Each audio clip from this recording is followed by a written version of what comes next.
Okay, our next speaker is Nadia Scott. And Nadia was halfway through a teaching degree but had a shift in focus after volunteering in a South African animal orphanage. She then gained a Cert 3 in animal studies and has 4 years' experience as vet nurse at RSPCA Queensland.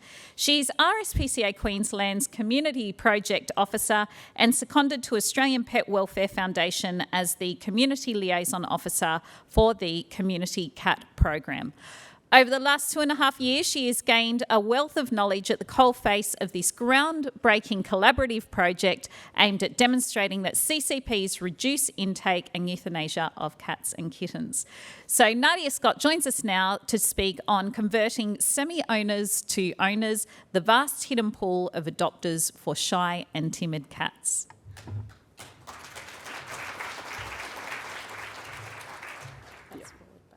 Brilliant. Hi, I am so nervous. Okay, can you tell that I'm probably the one that's like the boots on the ground? That's me, I'm not usually up here, so please bear with me. Yes, I'm Nadia, I am from RSPCA, but I'm seconded out to Australian Pet Welfare Foundation, and I have been running the Community Cat Program here in in Ipswich, sorry. Again, we're just going to define that animal that we are actually dealing with. So we're not dealing with those domestic cats and those feral cats. They are the ones that are not causing those complaints. The ones that are causing those complaints are the domestic cats who get food intentionally or unintentionally, are in those areas, and they live around where humans humans live or frequent, and they cause those complaints. Now, just remember there is that line there. I feel like I'm avoiding everyone over there, so sorry. And we are now focusing on those semi-owned, which is such a grey area. So what are these semi-owners? They're people that are providing care for one or more cats and do not perceive them as their property. They kind of usually just rock up. They usually do describe themselves as carers or guardians to these animals. But they do have a bond. I think people do forget this a lot, that there is a bond that is there. The frequency of semi-owners in the population, so in Australia, there was an internet study done where 9% of respondents were semi-owners and 90 of those were females. So thank you, Zito, for that one. And we did a paper study in doctors and dentists when in their waiting rooms, and we found that 3% were semi-owners. 78% of those were female as well. It might be the fact that more women might be taking their kids to the doctor, but that is the percentage. And so we balance those for economic levels as well. So what types of animals are people actually feeding? So we asked that they do not own. These aren't including the fostered animals or ones they are looking after that are external. Only 9% were cats, 8% were dogs, surprisingly, and 25% were the wildlife, birds, possum, and other wildlife. So it is good to note down there that cats kind of just sit in the middle. And of these cats, how many did you know to be owned by your neighbours or someone else on the street? 9%, that 9% said that 6% of those 9% were feeding someone else's cat, and 3% were actually feeding those stray and community cats. So it is important how you ask that question and really focus that in, just to truly get who you're truly wanting to reach. These semi-owners are definitely more frequent in low socioeconomic suburbs because lower sterilisation rates, costs and accessibility. I feel like we all are quite aware of that. And there are more free-living cats in those areas. And don't we know that cycle continues? More free-living cats means more unsterilised cats, which means more litters of cats, and it comes back round. It's what we see over and over and over and over and over again. So how do semi-owners compare with owners? We did a survey of participants into our program in Victoria, Queensland and New South Wales with 26 questions and 20 qualifying questions, asking cat care behaviours, bonds with cats and reasons for not sterilising as some of those. We had 51 participants across these states, and we first asked, what would you say if you were the owner of this cat? And we also asked at the end of the survey, just to double up, just to make sure, prior to when you heard about this free desterilising program, did you consider that you were the owner of this cat and that it was your property, or did you consider yourself a carer for this cat? So we really wanted to make sure we really combed that in. We found that through our program, we had the 492 participants that came through. 87 of those were owned and 13% were semi-owned. Nearly all of these semi-owners took ownership of 1 to 2 cats, and 2/3 of those also owned cats as well. So they were probably all mixing her in. And we found that 85% were female for the owners, and 26% were female as well for semi-owners. So we're seeing a lot of common denominators there as well. And for the highest level of education owners, there was 60%, and for semi-owners, 65% were in high school or less. We hate to pigeonhole people, unfortunately, but in these low socioeconomic areas, this is the reality. So people that enrolled in our desexing, we asked, not including this cat, how many cats are you regularly feeding? Semi-owners were saying 27% of the semi-owners were feeding 1 to 10 cats, where owners, they were still feeding 16% of them were also feeding cats as well. So kind of there is a gap, but also a bridge that is connecting those. How did this cat come into your life? Did you find it or get it? So semi-owners, 24% of those semi-owners found it, where compared to semi-owners, 76% were getting those cats, where owners, again, really similar between those, with 18% finding those animals. And the sex of the cat, previous litter, 66% of those that came through our program were female, and we asked, has that cat had kittens? 23% said yes, and 20 of those were owners, where 40% of those were semi-owners. So the really big common denominator for that is that sterilisation was too costly. I think we're just seeing that over and over again here. We also asked what was the single most important factor that their cat was not sterilised, and 44% said they couldn't afford it. So there it is there. Too young, we also think that was not just the fact that they had kittens, but also education, not knowing that they can get their cats desexed earlier. And there's interesting there that the 4% didn't see a benefit until this program. We have a prediction that that was an education piece as well, not knowing that they would need to. We asked again, 40%, and 11% there. So yeah, why are they getting them sterilised now? And they like the fact that we offered the free desexing. We kind of figured that, not wanting to have kittens and stopping those unwanted, annoying behaviours. So again, just pushing through. And so our results about the bond to the cat that we asked. So how often do you talk to this cat? It sounds like an odd question to ask, but it is a connection. Semi-owners, multiple times a day, 73% said they were talking to their cat, where owners were 89%. 89% were talking to their cat, so they're having that connection daily in and out with this cat. Here is Anne-Marie, and this isn't Anne-Marie, this is Gizmo. I don't think Anne-Marie would like that much. So Anne-Marie said to me that my health was not terrific, and I found myself at home a lot. She found Gizmo. Gizmo turned up at her door like most of these cats do, and she took him in. He became the regular to her house. He kept her company. She was living by herself. and it gave her a friend to talk to. There was a very strong connection between these two. And without this program, she would not have been able to afford this desexing. She was on a pension, yet again, like we hear. And I really love the last line of this, help your feline to be the responsible feline. So being able to boost them up, give them that leg up on that ladder, and being able to help these people officially adopt their animals makes it a lot easier when they normally probably would not have.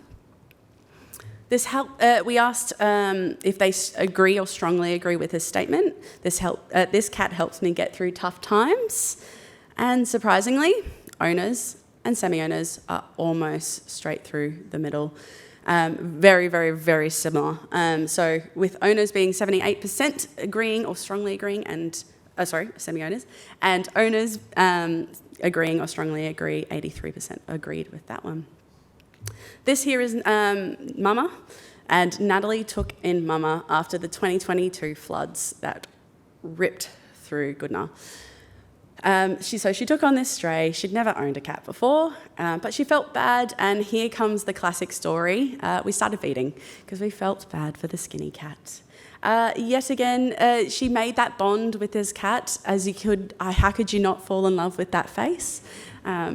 And that bond was formed. But without those funds, she wasn't able to go get her desexed. And lo and behold, pregnant. 5 little kittens, fun.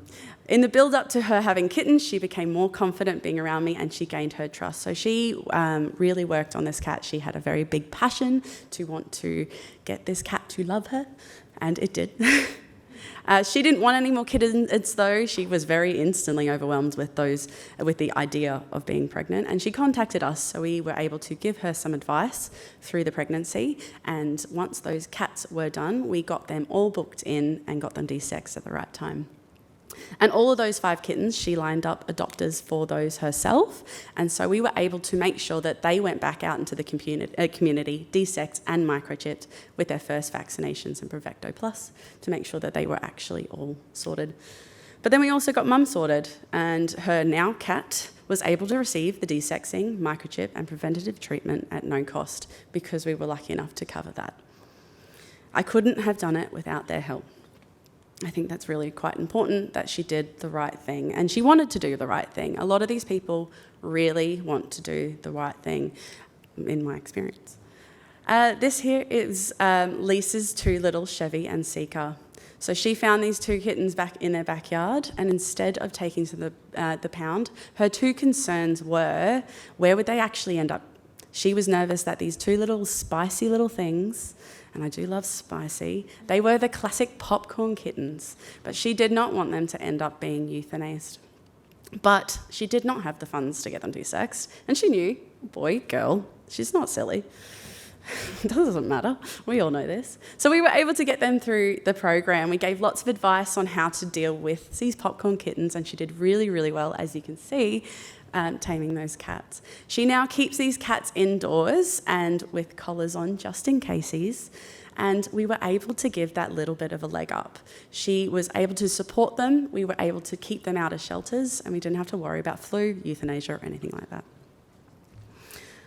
So we also asked in a different survey with our number of respondents of 676, when the first, I'm sorry,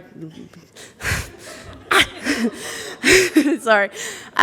So we asked, are you the owner? Are you just feeding this cat for this survey? There was 12% of semi-owners. Let's get through this. At first, if you did not consider yourself the owner, and you do now, did you change your mind? Yes. They wanted to do the right thing, and they heard about the opportunity. I just want to make note of what is in between there. They became attached to that cat. They felt responsible for that cat, and they did not want any kittens. And this was a reoccurring thing. We also asked in a separate survey what their most important factor was, and there it is, right again. Look in between those lines, but also above and below. Giving that opportunity means people will jump on it. This is Melly. You've heard about our multi-cat situations. Melly had a pretty fantastic one, and she came to us begging for help. She had a bleeding heart, and she started feeding the local strays, instantly felt overwhelmed, definitely when there were 3 generations of kittens being born at her house. She didn't know what to do, but she was in love with these cats. She actually had a really bad problem with them peeing everywhere as well, which made it a bit tricky.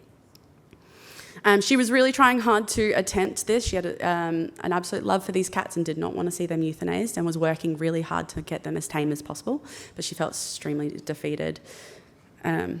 So Melly ended up taking ownership of 4 out of the 12 cats that were there. 3 were returned to site as our community cats. We were lucky enough to get that through as well, and we took 5 on board at RSPCA to help with the adoption process. The reason we didn't take these kittens back is she'd already actually adopted out quite a lot of cats, and every single one of her resources were done. So we were able to offer that, and she worked really, really well in taming those cats, so they were pretty much ready for adoption. And she also had this little one here. He had a really busted eye, and by the time of us needing desexing, we were very fortunate enough that our vets were willing to take out the eye for her. She was really scared she was going to have to surrender him, and didn't think at all he would be able to go through an adoption process because of his behaviour. And we were able to get it all sorted for him, not just his eye, but desexing as well. So making sure that quality of life has been boosted up as well as everything else. Thank you to our lovely vets at RSPCA. And this is it. She felt stuck and she was trying her best, but now they are all part of the family. They now feel like they're on the right foot, and they would have never had enough money to care and get these guys all sorted for their desexing. It would have cost them thousands and thousands of dollars. So now they are all okay and safe. She is now working on keeping them on property as much as possible as well. So just to wrap it up, so that it's more likely to be, these semi-owners are more likely to be in these disadvantaged suburbs with similar characteristics as owned cat owners. Cost is a huge barrier, as we know. It's a tricky one to always deal with in these areas. Offering those free sterilisation programs, which is amazing to hear that there are few going around today, means that it becomes a very, very effective for these semi-owners to take that opportunity. Even these multi-cat sites, there's going to be adoptions from there. They're going to take on what they can as much as possible. Out of the over 2,000 cats, which is actually closer, it's over 2,500 cats now, which is really exciting, 177 were sterilised from these multi-cat sites. And 33% of those have become owned. 74% have remained semi-owned under our community cat program. So again, reiterating that leg up, making sure that quality of life is sorted and okay, making sure the sterilisation is done, so stopping those kittens and making sure those complaints are not killing those cats as well. Making sure they're all microchipped so that they can definitely get back. I know that for the AMOs, that is an absolute killer. Making sure, if possible, to be able to give that preventative health care. Thank you to MSD again. They were able to provide us vaccinations and Brevecto Plus. But then being able to support those people, if possible, like the AWL team definitely is able to do, to help them confine them on property. We try our best to give education where we can, but we all know cats are going to get out at some point. And just give that an opportunity. This is a pool of adopters for a reason. We can assist these people to adopt cats that would never get through the shelter whatsoever. Lower that cost. You don't have to trap, hold, and possibly rehome or euthanize. We can get that sorted. It reduces that unnecessary euthanasia, and it really helps that mental health, as we know. And yeah, advocate for the community cat programs. I feel like everyone's heard them quite a lot today, so I won't rattle on anymore, and I have to wrap it up. So, yes.